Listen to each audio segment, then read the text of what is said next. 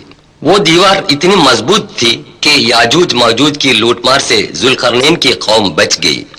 آگے چل کر یہ دیوار پورے طور پر برباد کی گئی. اب اس کا نام و نشان باقی نہیں. فولادی دیوار بنانے کی تکنیکی صلاحیت ذوالقرنین نے اپنی قوم کی بھلائی کے لیے استعمال کی اور خدا نے ان کا نام آسمانی کتاب میں قیامت تک جاودان بنا دیا. سائنس اور ٹیکنالوجی کی تعلیم یافتہ لوگوں کے لیے ذوالقرنین ایک نمونہ ہے. سماج کی ترقی اور بہبودی کے لیے سائنس اور ٹیکنالوجی کا استعمال کریں اور دونوں جہاں میں کامیابی حاصل کریں.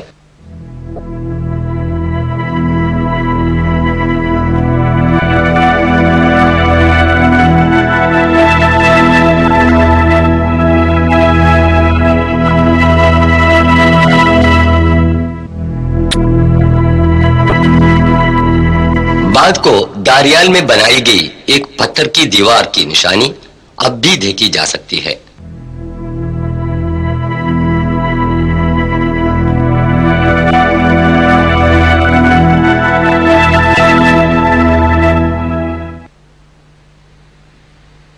حضرت عیسیٰ علیہ السلام. یہ ہے بیتلہیم جو عیسیٰ علیہ السلام کے مقام پیدائش سے مشہور ہے. روز محشر میں خدا تعالیٰ حضرت عیسیٰ علیہ السلام سے مخاطب ہو کر یوں کہے گا. قرآن یوں بیان کرتا ہے. سورہ 5 مائدہ آیت 116 کا خلاصہ مختصراً یوں ہے. صاحبزادے مریم، کیا تو نے یہ بتایا تھا کہ سوائے اللہ کے تجھے اور تیری والدے کو خدا بنائے؟ تب حضرت عیسیٰ علیہ السلام فرمائے گا تو کتنا پاک ہے، میں وہ نہیں کہہ سکتا جسے کہنے کا مجھے حق نہیں ہے. اگر میں وہ کہا ہوتا تو بے شک تو جانتا. میرے دل میں جو ہے وہ تو جانتا ہے، تیرے دل میں کیا ہے میں نہیں جانتا. بے شک تو ہی غیب کا جاننے والا ہے.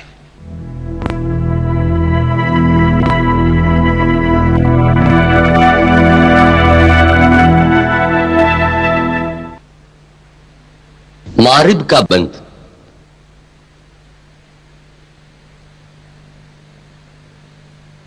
مارب یمن کی راجدھانی سنا سے 200 کلومیٹر کے فاصلے پر واقع ہے.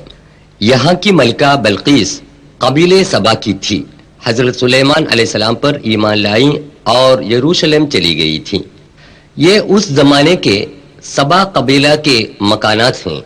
ان کو خدا تعالیٰ نے بے شمار نعمتیں عطا کی تھیں. سورہ 34 سبا آیت 15 میں اس کا بیان ہے. عیش و عشرت میں ڈوب کر کفر اور بے وفائی میں رہنے والے قبیلے سبا کے باغات یہاں تھے. ان کے باغات کی آبیاری کے لیے جو بند استعمال کیا تھا وہ بند ٹوٹ گیا. سیلاب کی تیز رفتاری میں شگفتہ و شاداب باغات کو خدا نے درہم برہم کر دیا. سورہ 34 آیت 16 میں بیان کیا ہوا یہ واقعہ 120 میں تھا. لقد كان لسبإ في مسكنهم آية جنتان عن يمين وشمال كلوا من رزق ربكم واشكروا له بلدة طيبة ورب غفور فأعرضوا فأرسلنا عليهم. یہ اس ٹوٹے پھوٹے بند کا کھنڈر ہے. فأعرضوا فأرسلنا عليهم سيل العرم وبدلناهم بجنتيهم جنتين ذواتي أكل خمط وأثل وبدلناهم بجنتيهم جنتين ذواتي أكل خمط وأثل وشيء من سدر قليل.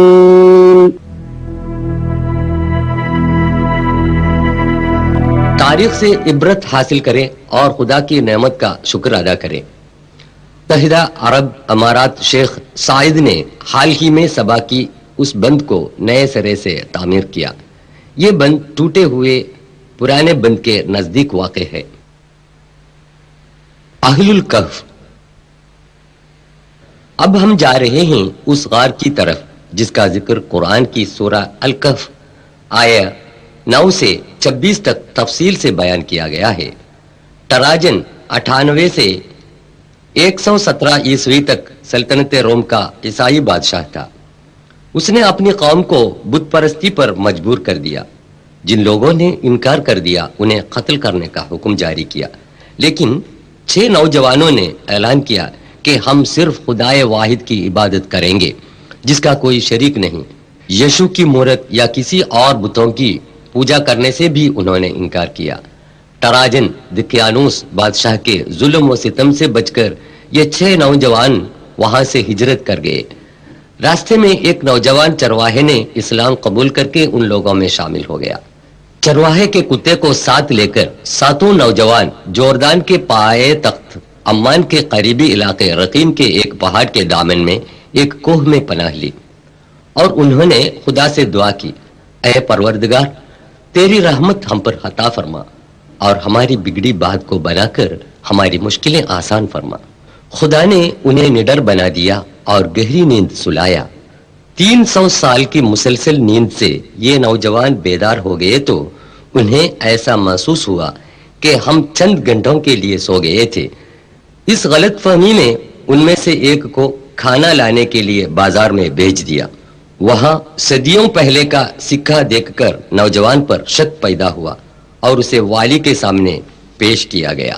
والی نے سمجھ لیا کہ یہ 7 نوجوان 300 سال پہلے خدائے واحد پر ایمان لا کر اس غار میں پناہ گزین تھے اور اب خدا کے حکم سے بیدار ہو گئے ہیں۔ والی نے اس نوجوان کو شاہنشاہ بیزینٹین تھیوڈیشس ثانی کے سامنے حاضر کیا۔ تھیوڈیشس کا زمانہ حکومت 408 سے 450 عیسوی تک تھا۔ دوسرے نوجوانوں کو دیکھنے کے لیے نوجوان کے ساتھ بادشاہ، والی اور وہاں کے لوگ غار میں آئے اور ان کی بڑی عزت کی۔ اس قدرت الہی پر سب لوگ اچنبھے میں پڑ گئے۔ اس واقعے کے ذریعے خدا یہ دکھا رہا تھا ہر انسان روز محشر میں پھر سے زندہ کیا جائے گا۔ یہ 7 نوجوان پھر سے غار میں گہری نیند سلائے گئے اور موت کی آغوش میں ہمیشہ کے لیے سو گئے۔ ان کی لاشیں غار میں الگ الگ قبروں میں مدفن تھیں، لیکن بعد میں ایک ہی قبر میں دفن کی گئی۔ آج بھی ان کی ہڈیاں قبر میں محفوظ ہیں۔ غار کا پہرے دار محمد یوسف ابو ارقوب اس کا بیان دے رہا ہے۔ قال قائل منهم كم لبثتم قالوا لبثنا يوما او بعض يوم قالوا ربكم اعلم بما لبثتم یہ غار کی وہ سوراخ ہے جس کے ذریعے ہوا اور روشنی اندر آتی ہے۔ وَنُقَلِّبُهُمْ ذَاتَ الْيَمِينِ وَذَاتَ الشِّمَالِ وَكَلْبُهُمْ یہ ان کے کتے کے کھوپڑے اور دھاڑی کی ہڈیاں ہیں۔ لو اطلعت عليهم لوليت منهم فرارا ولملئت غار کے اوپر جو ستون ہیں وہ اہل غار کی عزت میں روم کی قوم کی بنائی گئی مسجد کے کھنڈر ہیں۔ بازو میں نظر آنے والے یہ پتھر خلیفہ بنی امیہ عبد الملک کی بنائی گئی یادگار کے آثار ہیں۔ مشہور محقق رفیق وفا الدیجانی کی رہنمائی میں سب سے آخر میں 1963 عیسوی میں غار کی منہ سے مٹی ہٹا دی گئی۔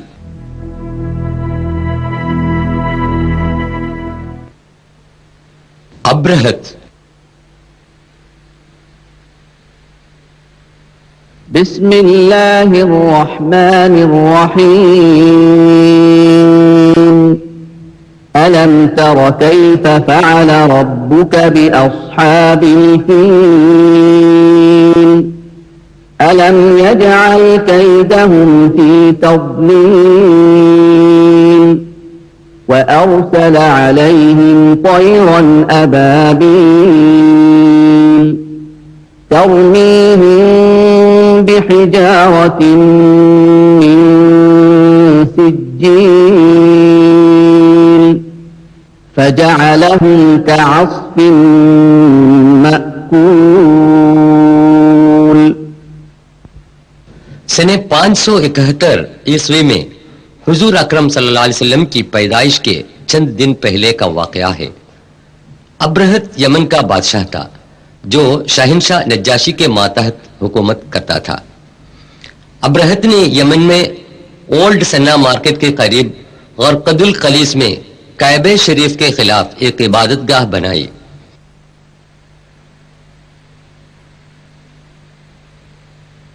وہ مصنوعی کعبہ اس جگہ پر بنایا گیا تھا. ابرہت مکہ سے لوگوں کی توجہ ہٹانے کی کوشش میں ناکام ہو گیا اور خانہ خدا کعبہ شریف کو مسمار کرنے کے لیے ہاتھیوں کی فوج لے کر مکہ روانہ ہوا. لیکن خدا تعالی نے مسلمانوں کی اس روحانی مرکز کی حفاظت کی. ابرہت کی فوج جب مزدلفہ اور مینا کے درمیان وادی محصر میں پہنچ گئی تو اللہ تعالی نے ان کو نیست و نابود کر دیا.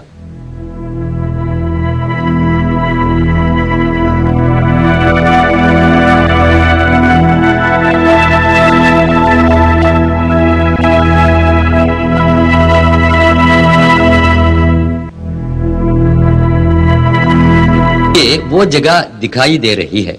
سورہ 105 الفیل میں اس کا بیان ہے. کیا تو نے دیکھا نہیں کہ ہاتھی والوں کے ساتھ تیرے رب نے کیا سلوک کیا؟ خدا نے ان کی تدبیروں کو ناکام کر دیا. ان پر ابابیل پرندے بھیجے گئے جو ان پر پتھر کی کنکریاں پھینکتے تھے، پھر ان کو کھایا ہوا بھس کی طرح کر ڈالا. سرور عالم آن حضرت صلی اللہ علیہ وسلم جب 40 برس کے ہو گئے تو مکے سے 3 کلومیٹر دور جبل نور کے غار ہرا میں جا کر اکیلے بیٹھا کرتے تھے. آپ بچپن ہی سے ساری برائیوں سے پرہیز رہتے تھے. لوگ ان کو الامین کے لقب سے پکارتے تھے. اپنی قوم کے برے رسم و رواج پر وہ بے چین رہتے تھے. بت پرستی، زناکاری، شراب خوری، لڑکیوں کا زندہ گاڑ دینا، قبیلوں کی باہمی لڑائی وغیرہ سماجی برائیوں سے آپ کا معصوم دل بے قرار رہتا تھا. غار ہرا میں آپ بہت دنوں تک خدا کی یاد میں ماہور رہتے تھے. جبل نور کے اس غیر آباد علاقے میں ساری سہولتوں کو چھوڑ کر اندھیری رات گزارتے تھے. ایک دن حضرت محمد صلی اللہ علیہ وسلم غار ہرا میں بیٹھے ہوئے تھے. اس وقت خالق کائنات خدا تعالی کے حکم کے مطابق آسمان سے جبریل علیہ السلام اتر آئے اور آن حضرت صلی اللہ علیہ وسلم سے کہا پڑھ. خوف زدہ ہو کر رسول صلی اللہ علیہ وسلم نے فرمایا مجھے پڑھنا نہیں آتا. دوسرا اور تیسرا مرتبہ بھی جبریل علیہ السلام نے وہی دہرایا اور یہ کلام الہی سنایا. بسم اللہ الرحمن الرحیم اقرأ باسم ربك الذي خلق خلق الإنسان من علق اقرأ وربك الأكرم الذي علم بالقلم علم الإنسان ما لم يعلم. سورہ 96 العلق آیات 1 سے 5 تک میں خدا تعالی فرماتا ہے پڑھ اپنے رب کے نام سے جس نے سب کچھ بنایا ہے.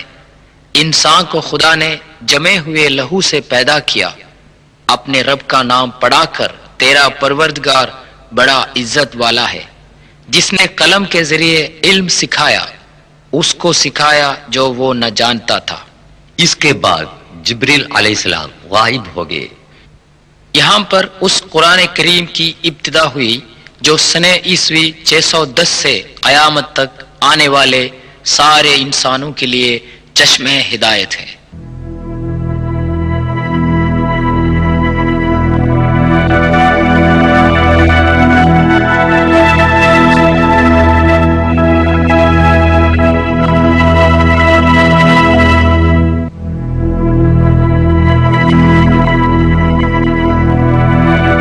یہ ہے وہ تاریخی مقام غار ہرا جو 14 صدیوں سے قبل کئی تاریخی واقعات کے مشاہد رہا ہے.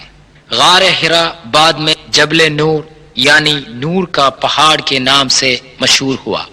غار ہرا سے لے کر 23 سال کی زندگی میں مختلف مواقع پر نازل شدہ کلام الہی کا مجموعہ ہے قرآن شریف۔ سرکار دو عالم صلی اللہ علیہ وسلم کی 13 سال کی مکی زندگی ناقابل برداشت تھی۔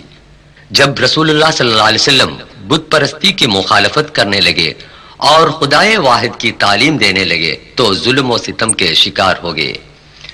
مکے کی زندگی ناگوار ہو گئی تھی، دشمنوں کی مخالفت بڑھنے لگی، ساتھ ساتھ مسلمانوں کی تعداد بڑھنے لگی۔ رسول اکرم صلی اللہ علیہ وسلم نے اپنے ساتھیوں کو مدینے کی طرف کوچ کرنے کا حکم دیا، جو مکے سے 400 کلومیٹر کے فاصلے پر واقع ہے۔ 53 سال کی عمر میں حضرت صلی اللہ علیہ وسلم دشمن سے بچ کر اپنے گھر سے نکلے، اپنے جگری دوست ابو بکر صدیق رضی اللہ عنہ کے ساتھ غار ثور کی طرف تشریف لے گئے۔ جو ابھی آپ دیکھ رہے ہیں یہ وہ غار ثور ہے جہاں حضور اکرم صلی اللہ علیہ وسلم اور ابو بکر صدیق رضی اللہ عنہ دشمنوں سے بچ کر 3 دن تک پناہ گزین رہے۔ دشمن رسول صلی اللہ علیہ وسلم کی تلاش میں غار کے سامنے پہنچ گئے۔ خوف زدہ ابو بکر رضی اللہ عنہ سے حضرت صلی اللہ علیہ وسلم نے سرگوشی میں فرمایا، غم نہ کر، خدا ہمارے ساتھ ہے۔ إلا تنصروه فقد نصره الله إذ أخرجه الذين كفروا ثاني اثنين إذ هما في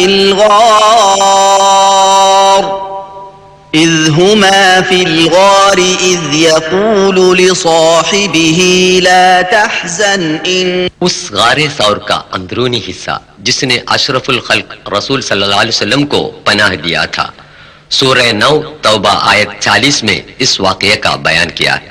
دشمنوں کے چلے جانے کے بعد حضرت صلی اللہ علیہ وسلم اور حضرت ابو بکر رضی اللہ عنہ ایک رہنما کے ساتھ اونٹ پر سوار ہو کر مدینے کی طرف روانہ ہو گئے۔ جبل ثور سے جبل ہرا کا منظر۔ جب حضرت صلی اللہ علیہ وسلم مدینے سے 3 کلومیٹر فاصلے پر قباء پہنچے تو حضور صلی اللہ علیہ وسلم کا اونٹ گھٹنے کے بل کھڑے ہو گیا۔ خدا کے حکم کے مطابق رسول صلی اللہ علیہ وسلم کی نگرانی میں 4 دن میں مسجد قباء بنائی گئی۔ بعد میں سعودی حکومت نے اسے نئے سرے سے تعمیر کی۔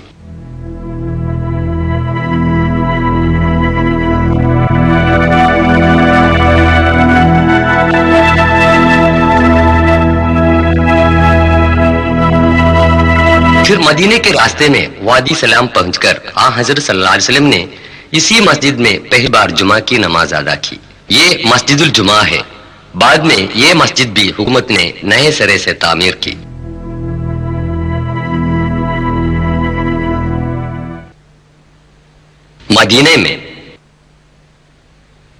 مدینے پہنچ کر سرکار دو عالم صلی اللہ علیہ وسلم اور حضرت ابو بکر رضی اللہ عنہ نے جو کام سب سے پہلے کیا تھا وہ ایک مسجد کی تعمیر تھا۔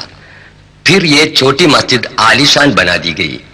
یہ مسجد النبوی آج اتنی وسیع اور کشادہ ہے کہ لاکھوں آدمی ایک ساتھ نماز پڑھ سکتے ہیں۔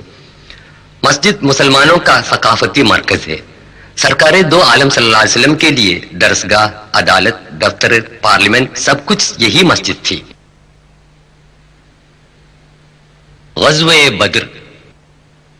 مکہ میں مشرکوں کے ایذا رسائی سے تنگ آ کر حضور صلی اللہ علیہ وسلم اور ساتھی مدینہ تشریف لائے تھے، لیکن وہاں بھی وہ چین و قرار کی زندگی سے محروم کیے گئے۔ قریش کے سردار ابو سفیان نے مسلمانوں کو جڑ سے اکاڑنے کا فیصلہ کیا اور اس کے لیے رقم جمع کرنے لگا۔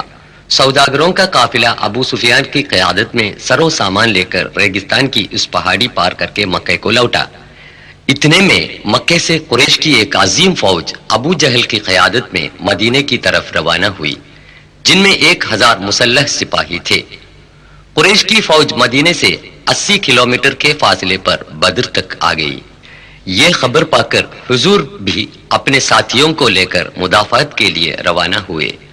مسلمانوں کی فوج میں صرف 313 جان نثار صحابی تھے، جن کے پاس جنگی اوزار کم تھے، مگر ان کے پاس سب سے بڑا ہتھیار یعنی تقوی اور پکا ایمان موجود تھا۔ اللہ اور اس کے رسول پر پکا یقین رکھتے تھے۔ دونوں فوجوں کے درمیان اسی بدر کے میدان میں کھلم کھلا جنگ ہوئی جس کی تاریخ میں نظیر نہیں مل سکتی۔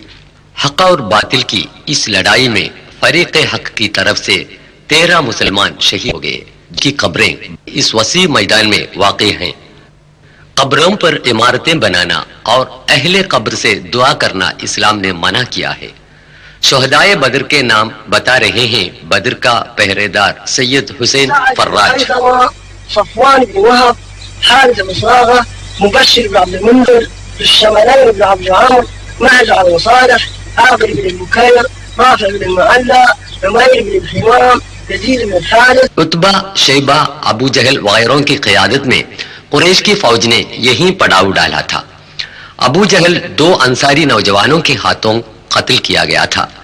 بحکم الہی ہزاروں فرشتے بدر کے میدان میں مسلمانوں کے ساتھ جنگ کرتے تھے۔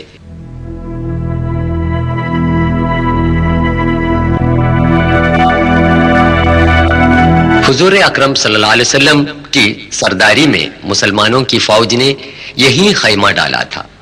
مسلمانوں کے لیے جنگی ساز و سامان کی قلت تھی، اس کے باوجود قریش کی فوج میدان جنگ چھوڑ کر بھاگنے پر مجبور ہو گئی اور مسلمان فوج خدا کی مدد سے اس لڑائی میں غالب آ گئی۔ جہاں پیغمبر حضرت محمد صلی اللہ علیہ وسلم کا خیمہ ڈالا گیا تھا وہاں آج ایک مسجد بنی ہوئی ہے اور وہ ہے مسجد حارث۔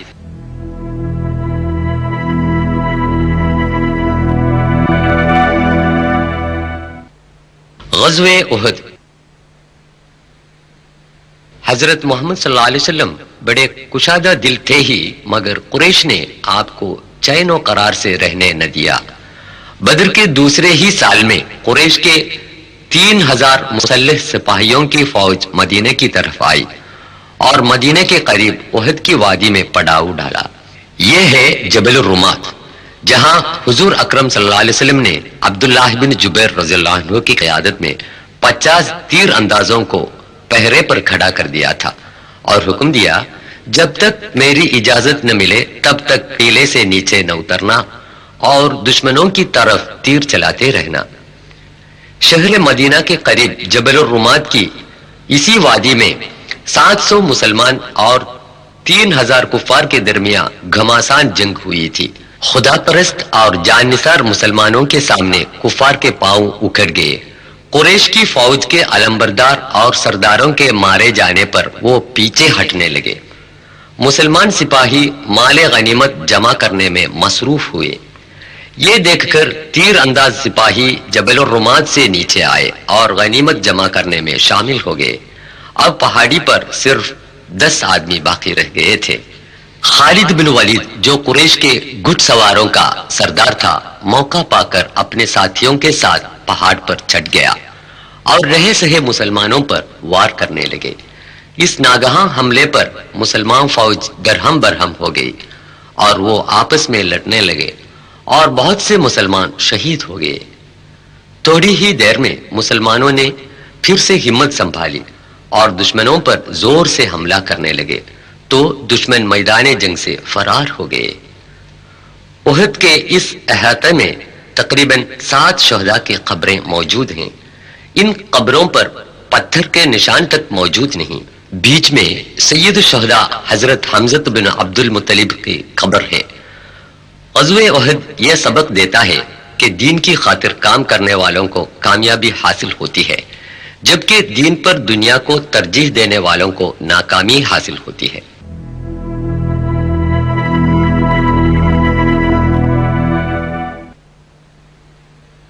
خندق۔ امن کا زمانہ زیادہ طول نہ پکڑا۔ قریش نے دیگر قبائل کو ابھار دیا کہ مدینے کی نئی تحریک کو جڑ سے اکھاڑنے میں سب مل جل کر کوشش کریں۔ مدینے کے باہر مسلمانوں کے جتنے دشمن قبیلے تھے وہ سب کے سب مل کر کل 10,000 کی مسلح فوج مدینے کی طرف روانہ ہوئی جن میں 2500 اونٹ اور گھڑ سوار بھی شامل تھے۔ حضور نے اپنے ساتھیوں سے مشورہ کیا۔ حضرت سلمان الفارسی نے جنگی تدبیر پیش کی کہ مدینے کی چاروں طرف خندق کھدوا کر دشمنوں کو مدافعت کرے۔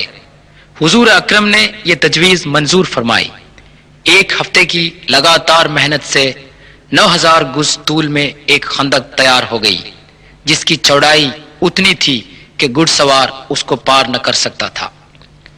قحط کا زمانہ تھا کہ حضور اور ساتھی بھوک کے مارے بڑی تکلیف میں تھے، یہاں تک کہ پتھر پیٹ میں باندھ کر بھی کھدوائی کرتے تھے. کفار کی فوج مدینے کے پاس آ گئی تو خندق دیکھ کر حیرت میں پڑ گئی. چند دنوں تک فریقوں کے درمیان تیر بازی کا مقابلہ ہوا. مدینے کے اندر یہودیوں کا جو قبیلہ تھا وہ بھی دشمنوں کے ساتھ ہو لیا تو مسلمانوں کو بڑی دقت پیش آئی. غزوہ خندق میں حضور کا خیمہ اس جگہ پر تھا جہاں آج مسجد الفتح واقع ہے. یہی حالت کئی دنوں تک ہوتی رہی. آخر رات کو سخت آندھی اور موسلے دار بارش ہونے لگی. آندھی میں دشمنوں کے خیمے اڑ گئے. متحدہ فوج نے یہ سمجھ لیا کہ مسلمان سپاہی راتوں رات خندق پار کر کے حملہ کر رہے ہیں. وہ ڈر کے مارے خیمے چھوڑ کر بھاگ گئے. اللہ تعالی کی حکمت نے مسلمانوں کو بچایا. انہوں نے خدا کا شکر ادا کیا. خیبر. صلح حدیبیہ کے بعد مدینے میں امن و امان قائم ہوا، مگر خندق کے تجربے سے مسلمان یہ سمجھ سکے کہ مدینے کے اندر جب تک دھوکے باز یہودی قبائل موجود رہیں گے تب تک چین و امن قائم نہ رہے گا.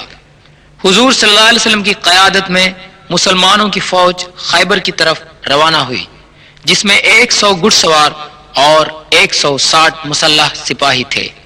یہ خیبر کے یہودیوں کا قلعہ مرحب ہے. مسلمانوں نے بہت دنوں تک قلعے کو گھیر لیا. آخر تنگ آ کر یہودی قلعے سے باہر آئے اور ہار مان لی. یہ 6 منزلہ قلعہ 1500 سال کے بعد بھی تاریخ اسلام کا چشمدید گواہ ہے.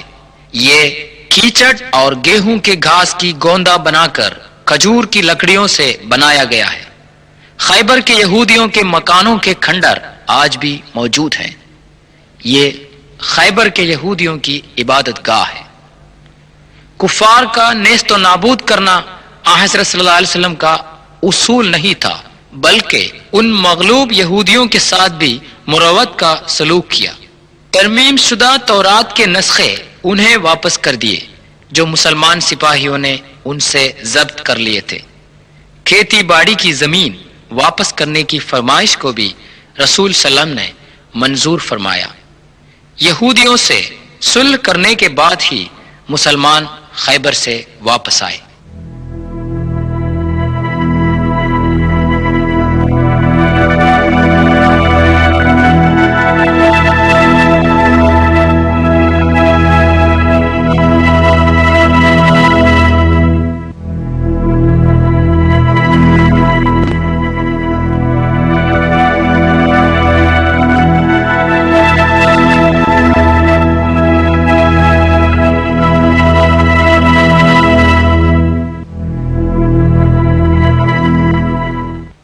حضرت صلی اللہ علیہ وسلم کے خطوط حضرت محمد صلی اللہ علیہ وسلم ساری دنیا کے لیے پیغمبر بنا کے بھیجے گئے ہیں. یہ اس خط کی کاپی ہے جو حضرت نے شہنشاہ مصر مقوقس کو اسلام کی دعوت دیتے ہوئے لکھا تھا. اگرچہ اس کی کتابت حضور اکرم صلی اللہ علیہ وسلم کی نہیں ہے، لیکن اس پر آپ کی انگوٹی کا مہر محمد الرسول اللہ نظر آ سکتا ہے. معطا. بلاد شام کے شہنشاہ ہرقل کے گورنر کے پاس حضور نے ایک قاصد بھیجا. 1000 کلومیٹر گھوڑے پر اکیلے سوار ہو کر تپتے صحراؤں اور وادیوں سے گزر کر حضرت حارث بن عمیر الازدی رضی اللہ عنہ 629 عیسوی میں موتا پہنچے اور گورنر کو حضور کا خط دیا. اس نے غصے میں آ کر حضرت کے قاصد کو بے رحمی سے مار ڈالا. یہ عام قاعدہ تھا کہ کوئی بھی قاصد قتل نہ کیا جائے. حضور کو قاصد کے قتل کی خبر پا کر بہت دکھ ہوا. آپ نے اپنے منہ بولے بیٹے زید بن حارث کو 3000 سپاہیوں کے ساتھ موتا بھیجا۔ رخصت کے وقت حضور نے یہ ہدایت دی کہ بوڑھوں، بچوں اور عورتوں کا قتل نہ کریں، عمارتیں تباہ و برباد نہ کریں، پیڑ پودے نہ کاٹیں۔ صحراؤں سے ہوتے ہوئے فوج بڑی مشکل سے موتا پہنچی۔ یہ موتے کا وہ میدان جنگ ہے جہاں 3000 مسلمان سپاہیوں کے مقابلے میں روم کے 2 لاکھ مسلح سپاہیوں نے جنگ کی تھی۔ موتا آج کل جوردان میں ہے۔ یہ پتھر اس تاریخی عمارت کے کھنڈر ہیں جو اموی خلیفہ عبد الملک کے زمانے خلافت میں بنائی گئی تھیں۔ اسلامی جھنڈا لے کر حضرت زید بن حارث رضی اللہ عنہ بڑی مردانگی سے لڑ رہا تھا کہ میدان جنگ میں ٹوٹ پڑا اور شہادت حاصل کی۔ فوراً ہی جعفر بن ابی طالب رضی اللہ عنہ نے جھنڈا سنبھال لیا اور دشمنوں کی طرف آگے بڑھے۔ ہاتھوں کے کٹ جانے کے بعد انہوں نے جھنڈا بغل میں لے لیا، وہ بھی اللہ کو پیارے ہو گئے۔ ان تینوں شہادتوں کی خبر پا کر سرور عالم آن حضرت صلی اللہ علیہ وسلم نے ان کی جنت نصیبی کی خوشخبری سنائی۔ یہ جو نشان اونچا نظر آتا ہے ان اصحاب کی قبریں نہیں ہیں، بلکہ ان کی شہادت کی یادگار نشانی ہے۔ اب حضرت خالد بن ولید رضی اللہ عنہ نے مسلمان فوج کی قیادت لے لی، جو مانے ہوئے بہادر اور جنگجو تھے۔ انہوں نے سپاہیوں کے دستوں کو نئے سر سے ترتیب دی۔ روم کی فوج نے سمجھا کہ مدینے سے نئی فوج مسلمانوں کی مدد کے لیے آ پہنچی ہے، اور وہ ڈر کے مارے فرار ہو گئے۔ پھر ایک بار یہ ثابت ہوا کہ لڑائی جیتنے کا سب سے بڑا پیمانہ ایمان، خود اعتمادی اور یقین کامل ہی ہے، نہ کہ ہتھیار، ساز و سامان اور سپاہیوں کی تعداد۔